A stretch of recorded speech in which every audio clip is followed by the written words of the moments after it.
So, Ms. Boyer, thank you so much for speaking with me today. I know you're busy. I know you have a lot going on. Tell me about the Maryland Food Bank. The Maryland Food Bank has been around for over 40 years of providing services to the community to address hunger, to address food insecurity throughout the state.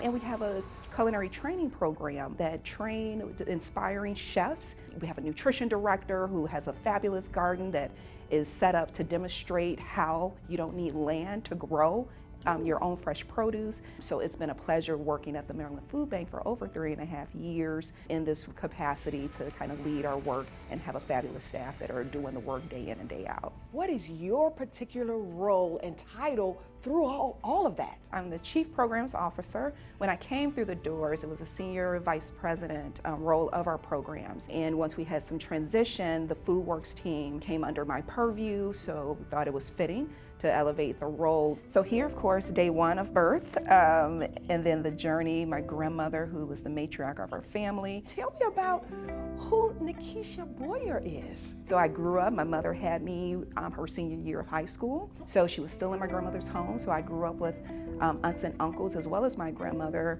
helping, being that extended family to help in my development and my growth. And for me, that was a basis of my beginning. It was my foundation. It formulated my basis of relationships, the importance of relationships. My grandmother had, let me just set the stage, 10 kids, 5 boys, 5 girls. Well, they definitely don't do that these days. These days, no, you know. So the youngest daughter, because probably her age, 14 years older than me, she's been a role model. Coretta Scott King, because of Martin Luther King's. I think I played her in a play in 4th grade.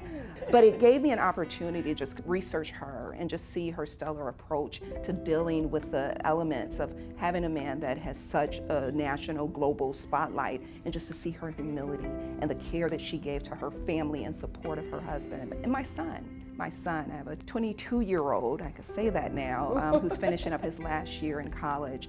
He's a role model to me. I've lived vicariously through his journey of exposing him to things that I hadn't been exposed to. He's been one of my biggest mentors in that light as well.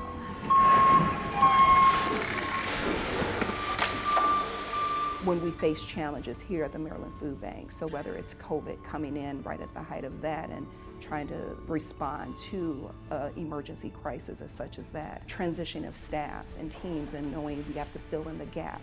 For me, those are rooted fundamentals of what family means. So no matter what the role is, I'm going to give that human touch, the relationship and the connection that matters to me. And for my upbringing as well as the journey I've had so far, that's going to continue to be the forefront of my plight in my leadership role. Thank you for your caring heart. Thank you for your commitment, and thank you for talking with me today. It's been a pleasure, Ms. Chanda. Thank you for caring the way you do.